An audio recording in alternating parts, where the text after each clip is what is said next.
Շարունակվում է առավոտ լույսով վիքենդը, սիրելի հեռուստադիտողներ, մենք էլ շտապ ենք այսօրվա մեր երկրորդ հյուրին ձեզ ներկայացնել, նա արդեն տաղավարում է, մոդել Վաչեն է մեր տաղավարում, իսկ նաև մյուս հետաքրքրությունների մասին կիմանանք հենց հիմա։ Բարի լույս։ Բարի լույս։ Ուրախ ենք առավոտը սկսել քեզ հետ։ Ես ավելի ուրախ եմ ձեզ տեսնել երկու գեղեցկուհիների։ Շնորհակալություն։ Դե սկսենք ավանդական հարցից, ինչպես է սովորաբար սկսվում առավոտը, կա հատուկ ծիսակարգ, ժամը քանիսն է սովորաբար առավոտը ձեզ համար։ Որքան ուշ այդքան հաճելի։ Հիմնականում առաջին բանը որ անում եմ դա ներվի նախաճաշելն է, որ փորձում եմ միշտ անել։ Դե եթե 12-ին 11-ին դա նախաճաշը համարվում, ամեն դեպքում փորձում եմ թեթև ավելի հետաքրքիր ու հաճելի մի բան պատրաստել ու ինքս եմ պատրաստում բնականաբար, որը բավական լավ է ստացվում։ Արդեն շատերը սոցիալական հարթակներում, մասնավորապես Instagram-ում գիտեն, որ լավ է ստացվում, մենք դեռ կանրադառնանք խոհանոցային այդ հետաքրքրությանը, բայց մոդելային կարիերան ինչպես սկսվեց, ինչպես որոշեցիր, որ հենց դա է ճանապարհը։ Այդպես ինչ որ որոշում չի եղել, որ ասեմ, վերջ սկսում եմ ինչ-որ մոդելային կարիերա, Հայաստանում դա մի քիչ իրականում բարդ էր, հիմա չնայած ավելի հեշտ է դարձել, որովհետև հիմա տարբեր агентствաներ կան, որոնք օգնում են, այն ժամանակ մոտ 5-6 տարի առաջ չկար նման հնարավորություն, այդպես ինչ որ ինստինկտյան սկսվեց, հիմա ավելի պրոֆեսիոնալ է ամեն ինչ դարձել։ Եվ հիմա ու այն պահից սկսած, երբ դուք արդեն ոլորտում եք, արդեն աշխատում եք, ինչն է ձեզ հատկապես գրավում։ Հետաքրքիր բրենդների հետ աշխատելը ու ինչն է ուրախալի ինձ համար, որ Հայաստանում սկսվում է fashion ոլորտը զարգանալ, իսկ ավելի մեծ ուշադրություն է դարձվում, օրինակ 2 անգամ եղել է Երևան Fashion Week ու խոստումն ալից է, որ հնարավոր է հետագայում ավելի հետաքրքիր լինի ու ավելի դիզայներներին մեծ հնարավորություն տրվի մասնակցելու։ Ու ինչու ոչ նաև արդեն սլակները ուղղվում են դեպի դուրս, հիմա իմ առաջնային նպատակը արդեն Հայաստանում աշխատելը չի որպես մոդել, այլ արդեն դրսում։ Ինչպես եք պատկերացնում, հա, Հայաստանը դրսի շուկայի հետ, հայկական շուկան դրսի շուկայի հետ համագործակցել է կամ որ պահից կամ ինչից հետո մենք կարող ենք շատ հաջողակ մոդելներ ունեցել ենք, որ քայլել են համաշխարհային հայտնի բրենդների համար, իսկ հնարավորություն կա, ուղղակի այստեղից հասնել այնտեղ մի քիչ դժվար է, պետք է մի քիչ էլ բախտ ունենալ, որովհետև այդ հազարներից մեկն է հնարավորություն ունենում հասնելու ինչ-որ բանի։ Ու ճիշտ ագենտի աշխատանք է այստեղ։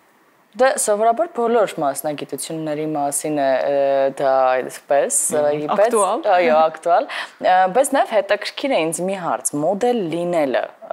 եւ աշխատել fashion ինդուստրիայի հետ եւ այդտեղ լինելը։ Ենթադրում եմ, որ պետք է մոդելը լինի բրենդավորված մարդ կամ լինի բրենդային, բրենդներ սիրող եւ կրող, թե դա պարտադիր չէ։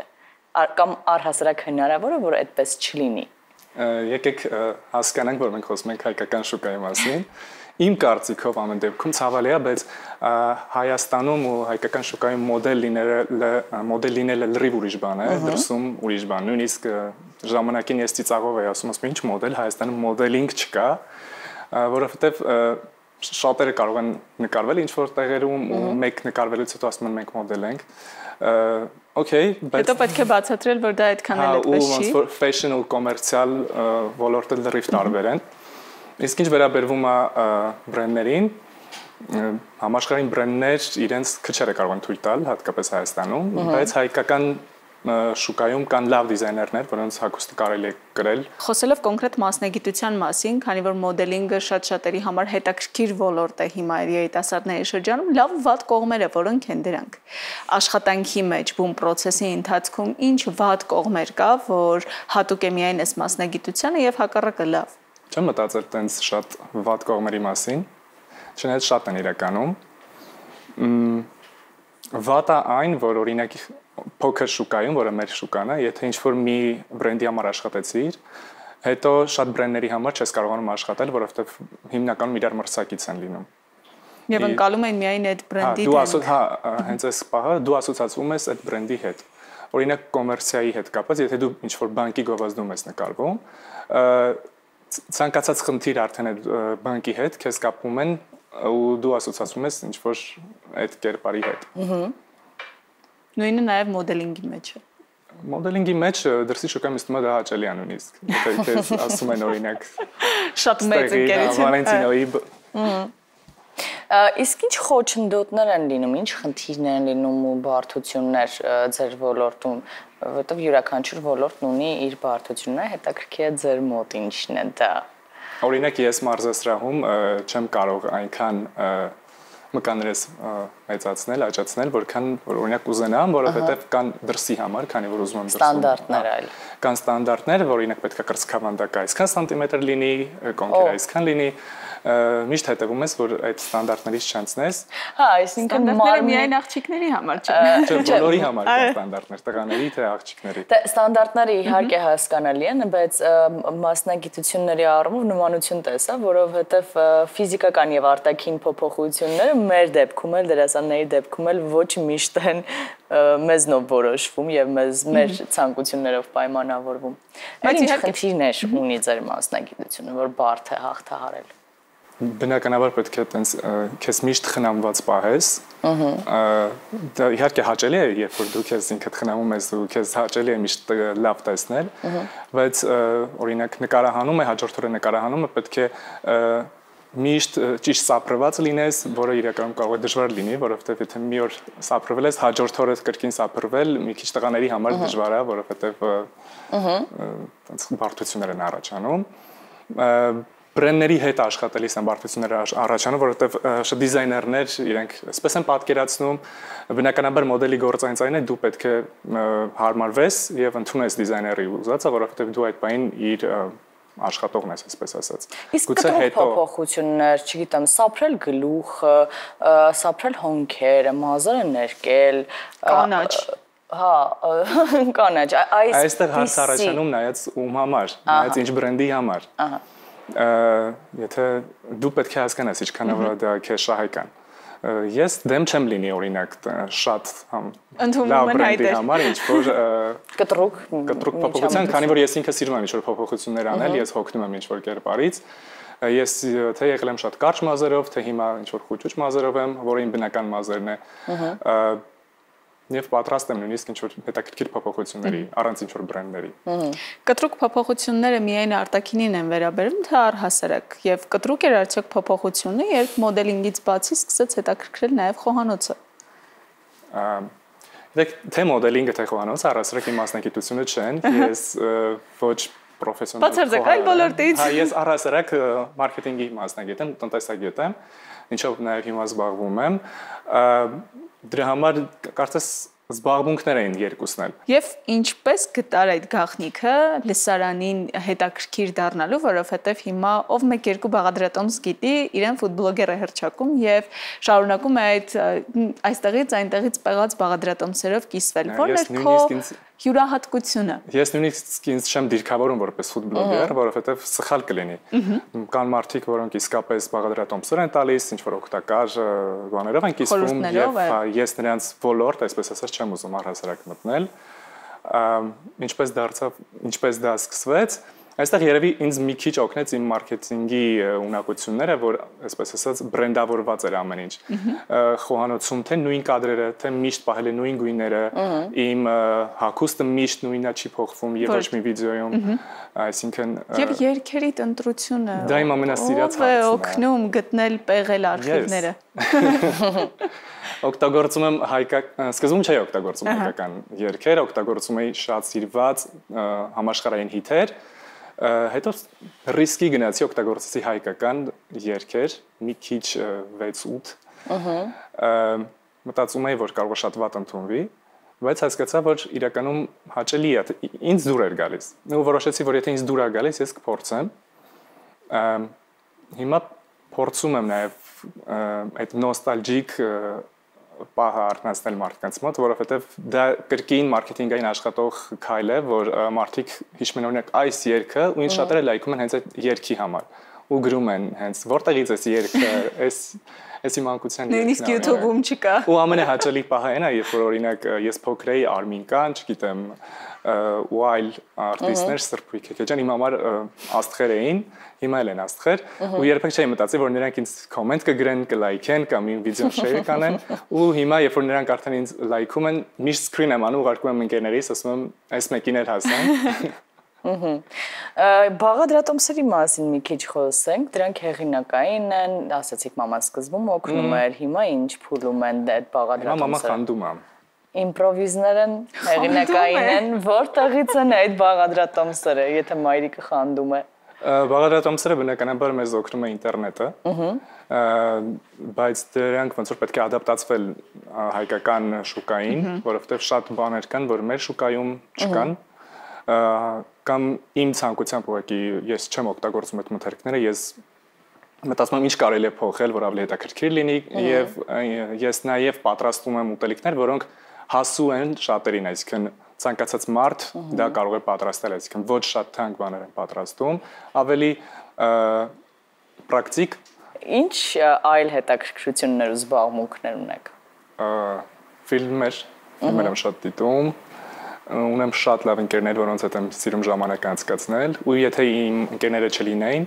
այդ աջակցությունը, որը իրանք միշտ տվել են, ինձ թվում է ես չէի շարունակի, որովհետև շատ կարևոր է, երբ որ սկսում ես ինչ-որ բաներ Instagram-ում, մարդիկ ու ընկերները անդադ ասում են լավ է, շարունակի։ Կարդում ես մեկնաբանություններ։ Կարդում եմ մեկնաբանությունները, բայց հետաքրքիր է ես գրեթե չեմ հանդիպում վատ մեկնաբանությունների։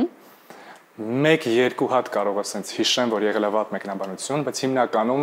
վատ մեկնաբանություն չի լինում, երևի նրա համար, որ ինչ որ ամեն ինչ չափի մեջ եմ անում, հայկական լսարանին համապատասխան ձևով եմ անում։ Վատ բան չեմ անում, էլի։ Մասնակիտորեն եմ մոտենում հարցին։ Իդեպ մեր հեռուստադիտողներին կարող ենք փոքրիկ գաղտնիք բացանել, ասելով որ Վաչեն առաջին անգամ է հարցազրույց տալիս։ Եվ դա առաջինի եթերում է։ Որում ենք։ Դե հա, պետք է առաջինի եթերում լիներ առաջինը։ Շնորհակալ ենք անչափ առավոտը մեզ հետ սկսելու համար եւ հանգստյան օրվա առավոտը, բայց դե ախր չենք կարող քեզ մեր խոհանոցում չտեսնել։ Եկել ես, այո։ Մի բան կպատրաստես։ Մոտեցիր խոհանոցին։ Դե ճարես ինչ։ Այս ընթացքում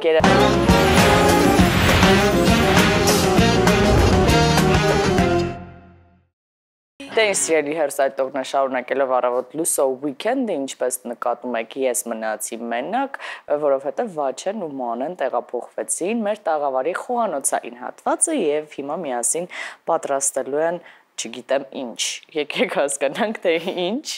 եւ ինչ ես պատրաստելու, ինչ ես որոշել անել։ Մենք էլ չգիտենք թե ինչ։ Սա էքսպերիմենտալ բաղադրատոմս է։ Էքսպերիմենտալ չէ, ես պատրաստել եմ իմ վիդեոներից մեկում, բայց անուն չունի։ Ահա։ Ուղղակի ես անուններ չգիտեմ։ Աղցան է, ճաշ է։ Չէ, աղցան է։ Ահա։ Առաջարկում եմ միասին որոշենք այս աղցանի անունը։ Ինձ երբ որ կփորձենք այդ ժամանակ Վերջում կորոշենք։ Սկսենք, բայց ես չգիտեմ ինչ պետք է պետք այդ աղցանի համար, խնդրեմ, բաղադրիչները։ Այդ աղցանի համար պետք է երշի կամ խոզապուխտ, ահա, եգիպտացորեն, չորահաց, թթվասեր եւ մայոնեզ, ձիթապտուղ սև անկորիզ եւ մարինացված վարունգ։ Բայց սա կծու տարբերակն չէ։ Մեզ տվել են կծուն։ Շատ լավ, ես դա եմ սիրում ուղղակի։ Դե որ դա է ստիրում, դա էլ կկտրտես։ Շատ լավ։ Սա այն տալան է, որի մեջ պետք է պատրաստենք։ Մանեջան, ես մեկ ես կտամ տախտակ, դանակ։ Շնորհակալ ենք անչափ։ Խնդրեմ։ Այս դանակով։ Սենց կարող եք կլոր, բարակ կտրտել։ Բարակ։ Փորձեմ։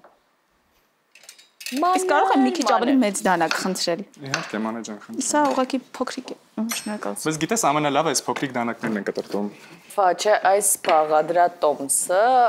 դու ես հորինել, թե ինչ որ տեղից ես փոխարել։ Գտել եմ, փորձել եմ, տեսել եմ, որ շատ համեղ է ստացվում։ Այն բաղադրատոմսերից է, որ ինքս ինձ համար կարող եմ պատրաստել։ Մենք հիմա կտրտում ենք ամեն ինչ։ Ցանկալի երկար կտրտել, բայց մարինացված վարունգը կլոր։ Իսկ խոհանոցում կա մի բաղադրիչ, որը ամենաշատն է սիրում կտրատել կամ օգտագործել տարատեսակ ուտեստների աղցանների մեջ։ Չգիտեմ, տենց կոնկրետ բաղադրիչ, որ շատ եմ սիրում։ Ինչ կա միշտ քո սառնանում։ Պանիր։ Բայց տարբեր տեսակի պանիրներ, հիմնականում հալվող պանիր։ Լոլիկ, ավոկադո, քանի որ ավոկադոն ունի շատ լավ վիտամիններ, եւ օրինակ մարզասրահից հետո շատ կարեւոր է ճիշտ ծնվել։ Օրինակ, եթե ուզում եք խաշած ձու ուտել, ընդհանրապես կարող եք ձուն խաշել եւ ավոկադոյով շատ համեղ է ստացվում, շատ արագ, բարձ բաղադրատոմս, ձու, ավոկադո եւ կրեմ չիզ օրինակ։ Դե կիտրոնը բնականաբար ավոկադոյի հետ է միշտ մանեջան։ Բարակ, հա, կտրտի մանեջան։ Ավելի բարակ։ Լավ։ Մանեն իզնից լավ է կտրտում։ Կտրատում։ Ու այդ տեքստի վրա վարունգները որոշում են հեռանալ տախտակից։ Մանե, ես առաջարկում եմ դու վերադառնաս այս կողմ։ 1 րոպեից մանեն կվերադառնա։ Բոլոր բաղադրիչները կտրտի կվերադառնա։ Շատ լավ։ Ասացիր, որ նախաճաշում ես սովորաբար առավոտնային միշտ փորձում ես հասցնել նախաճաշել։ Ինչ է սովորաբար լինում այդ նախաճաշը։ Քաղցր թե ավելի տաք ուտեստներ։ Չէ, հիմնականում քաղցր չի լինում, որովհետև ես առհասարակ փորձում եմ քաղցր չօգտագործել։ Դժվար է չօգտագործել քաղցր, բայց տենց մի փոքր գոնե օրվա մեջ։ Իսկ նախաճաշում եմ տարբերակներով, օրինակ յոգուրտ, ինչ որ մրգերով։ Դե քաղցր նախաճաշը դա նկատի ունեի։ Յոգուրտ, բայց ոչ քաղցր, օրինակ հունական յոգուրտը ունի ոչ քաղցր տարբերակ։ Ձվածեղ, բայց ոչ սովորական, այսինքն տարբեր ձևով կարելի է ձվածեղ պատրաստել։ Լոլիկով, խոզապուխտով, կամ իմ ամենասիրած տարբերակը դա թեր խաշված ձում է ավոկադոյով։ Ավոկադոն ամեն դեպքում հաղթում է։ Ոչ թե նրա համար, որ թրենդային է ավոկադոն, այլ նրա համար, որ օգտակար է զուտ։ Ավելացնում ենք եգիպտացորենը։ Ես եգիպտացորեն շատ եմ սիրում, նույնիսկ կարող եմ այսպես գթալով ուտել։ Երևի, որ ասացիք, ինչն եմ ես միշտ ունենում իմ սառներանում, դա նաև եգիպտացորենն է։ Նաև։ Հիմա հաճախ նաև պատրաստում են եգիպտացորենը պանրով, երբ հալեցնում են թավայի մեջ։ Գիտեք, ես ինքս փորձել եմ այդպես, բայց միևնույն է ինձ սովորական եգիպտացորեն ավելի է դուր գալիս։ Իսկ չորահացերը, որոնք որ հիմա ընտրված են, սովորաբար նման չորահացեր եք օգտագործում, թե օրինակ տանը ինքնուրույն եք պատրաստում։ Ցանկալի է տանը ինքնուրույն պատրաստել։ Ջեռոցում։ Այո, ցանկալի է տանը ինքնուրույն պատրաստել, քանի որ այդտեղ հացերին ոչ մի հավելումներ դու գիտես ինչ ես ավելացնում, օրինակ ձիթայուղ եւ պղպեղ կամ աղ, իսկ գնվածների դեպքում ամեն դեպքում մի քիչ վստահ կարող ես չլինել, թե ինչ կա։ Բայց մենք այս պահին ունենք պատրաստի, քանի որ մի քիչ դժվար է այստեղ պատրաստելը։ Ես իմ ավելացնում եմ մայոնեզ։ Մայոնեզից եթե խուսափենք, լավ կլինի, նաեւ հնարավոր է տնային պայմաններում պատրաստել մայոնեզ։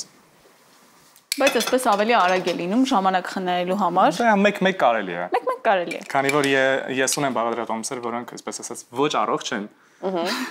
Մեկ կարելի է, բայց ոչ ամեն օր։ Խառնենք հասկանանք ինչքան ինչ է պետք։ Շատ լավ։ Իսկ առհասարակ այդ ողջ առողջ մթերքներից ինչն է, որ դժվար է հրաժարվում։ Քաղցրը։